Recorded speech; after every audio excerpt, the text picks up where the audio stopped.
Alright, so I just wanted to make a quick video. Since in the current day and age of AI and Ghibli generated bullshit, I see a lot of people who are probably like gonna be a lot skeptical about wanting to try becoming a actual artist, and to a degree that's kind of fair, and I don't wanna like downplay the actual struggle of real artists who are gonna be like out of a job because someone up there like find out that they can't just use generated stuff to generate endless amount of slop. I'm not gonna like downplay the actual issue, but on a positive note, I do wanna make this video to explain to you why you should become still try to become a real artist, and you're not gonna regret that, in my opinion at least. Then take any resolution you want from this video. Anyway, to do that, I'm gonna be using this model, which is silly, and probably asking why are you using this as an example, which is a pretty funny model. It's basically a shitpost.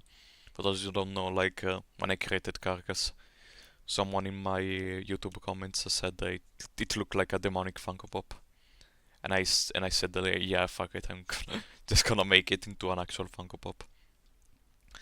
And that was funny, but this took actually a lot of effort to make, just for the sheer amount of stuff I have to know.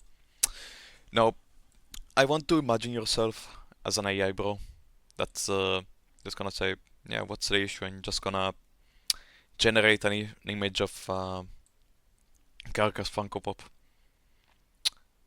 There it is, and it generated, and first good luck with that, because I don't think you got enough reference online to generate this. But let's say there is an issue on the image, and whoever like commissioned the model said like, yeah, I don't like this thing you did over there with the logo or the font. Can you please change it? And the guy who made the AI image is gonna be, uh, well, I don't know how to do that because I just generate the whole thing. I do not have the competence to like edit my mistake. So I'm just gonna generate it again and again and again until it's look decent. Like, but even though like another thing, would they actually notice the issue in the first place? Because they're not artists in the first place. They don't recognize like the issues in this. They can just tell, yes, it's good art, but let's say you have the let's say your art needs to be very accurate, and you have to like I don't know, made an actual an ancient temple, and it has to be accurate, and or you have to make an anatomical drawing, and it needs to be accurate because that's what people are gonna use to study with. And if you don't bring any expert to the table, they're just gonna say, yeah, that works, like just pass it. And when it gonna ends up to the market, it's gonna be it's gonna create a lot of issues because it's inaccurate and stuff like that. And they're not never gonna notice because they're not like actual artists. And now I work with a lot of like commissioners, and I do like respect a lot my commissioners because they're the one who give me my job. They're the one who they're the reason why I don't have to like get a blue collar job. Or and also and also I do love a lot working with my commissioners a lot. The problem that if they commission me, most likely they're not like artists themselves. So some of the issues themselves, like they can't really notice them. So they either just so if they give me some advice, sometimes it's not gonna be like working like and that's the same reason with any executive of like I don't know, Disney Pixar, like the guy who make the guys who are actually making the movie like know what's going on. The guys who actually commission the movie, like the guys who care about business, like they're not like artists. They don't know. They do know some factor, but they don't know the full picture. They don't know. They don't know like how these people work. How they're gonna tell me how to do my job. They can just and that's a real struggle with directors and stuff whenever they're talking with someone that have a completely different competence with them.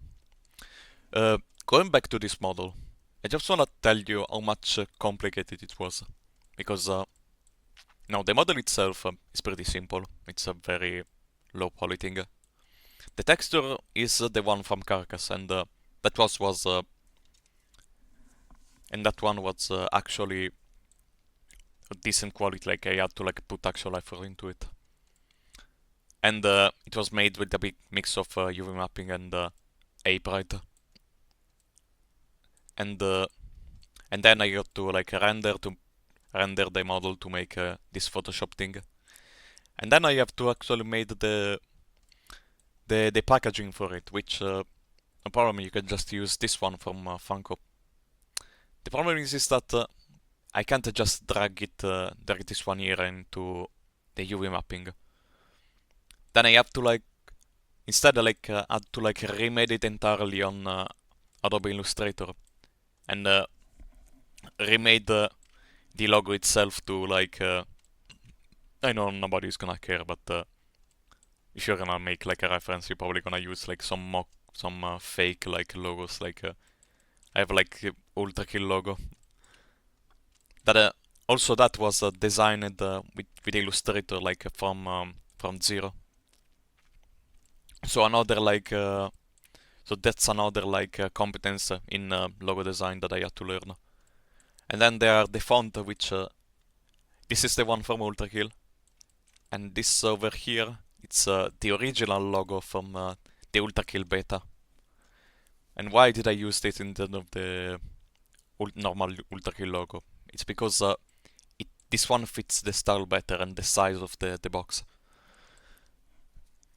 And then usually Funko Pop are numbered, so I thought it would be really funny to have like a 666 as a number of the Funko Pop, because it's Carcass is like a demonic entity. Now you're not gonna see it that well with that resolution.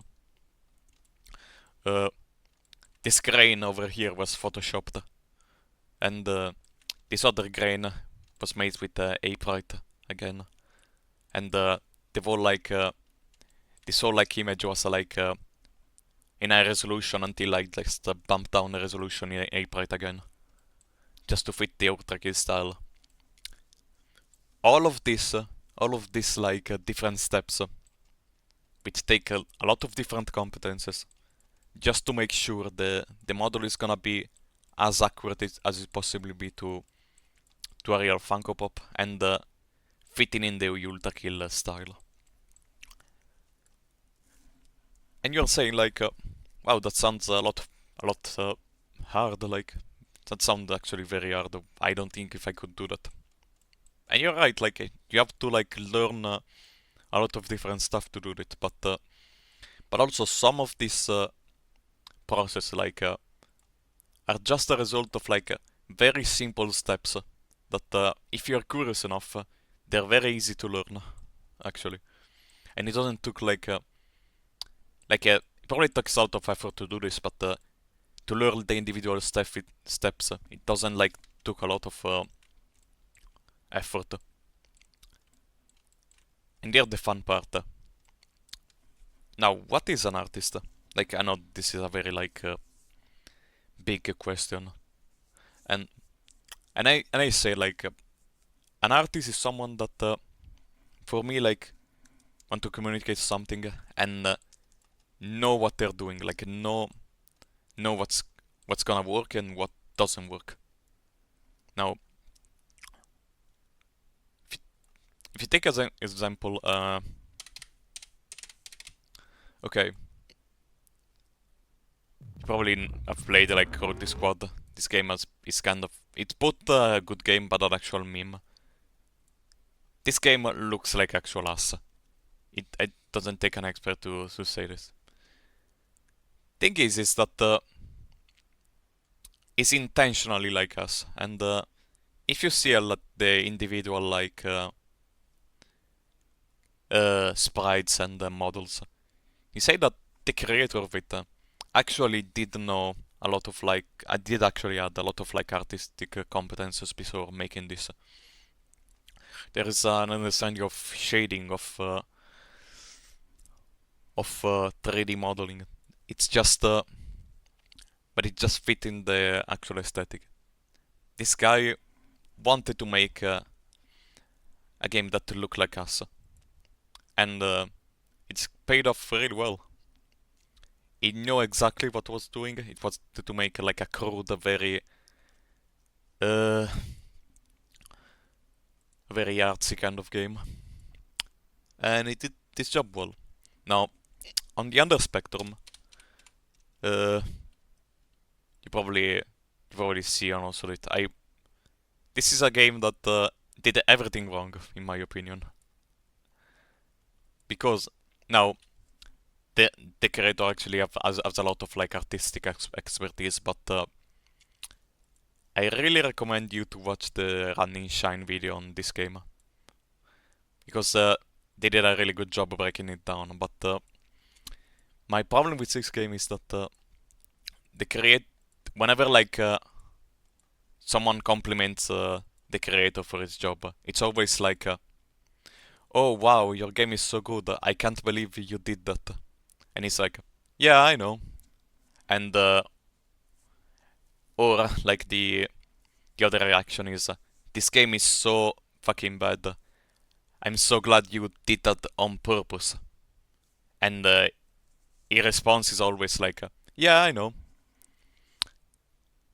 And then when you understand that probably the guy who made it like didn't understand what we're doing, like because and that's the difference between an actual artist and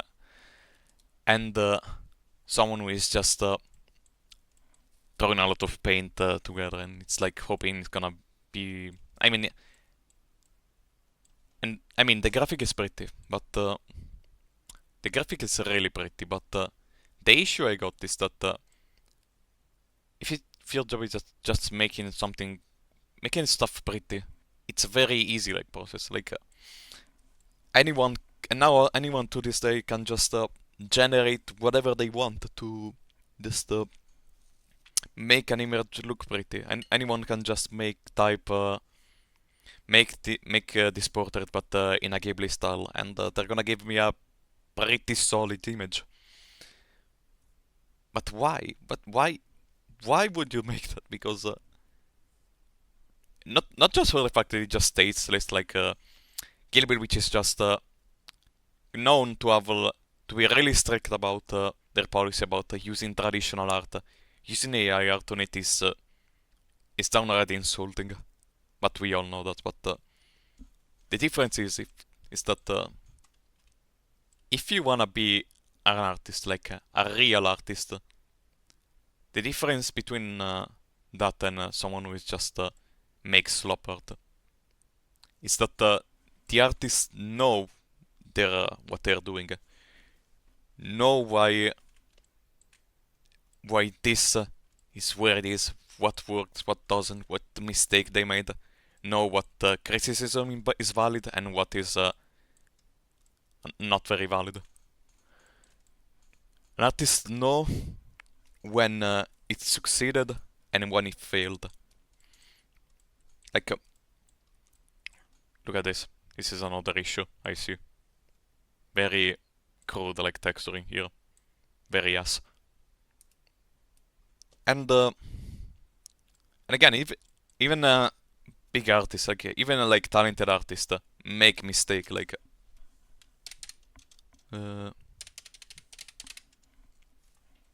Undertale is one of my favorite game of all time. It's I really love this game. This game is coded like actual dog shit. It's comedically badly coded, and also the graphic is even for a Pixar standard is very simplistic. Now I don't wanna shit in this game even more because Probably some people are gonna be mad at me. The fact is that at the end of the day, the code doesn't matter too much because the game is very simplistic to begin with. It's not gonna be only in the developer too much. Like it did its job. It didn't correctly. It didn't create issues in the long run. Big artists make mistake but at the end of the day, the developer didn't know what he wanted to do, and he actually finished it. That's the thing. You have an objective, and if that objective is met, you you did your job well. And if you didn't do your job well, you're gonna know that because some people are gonna be mad at you. They're gonna give you criticism, and some people are just and depend. Some people are just gonna give you criticism anyway. But if when so many people give you criticism about the same thing, you know, oh yeah, that's not just anything. It's just this is an actual problem that I need to fix. Uh, and of course, even myself, I looking back at my older project, at Rubicon, at my comics, at my models, I can see the issues. I can see the issue because people keep telling me about it, and yeah, I know them, and I'm fair. Next time it's gonna be better, and that's the thing about being an artist is that you're gonna screw up, and but with every screw up, you're gonna get better at it, and I don't really know how to finish this, but oh yeah, getting back to the original point, why you should be an artist, because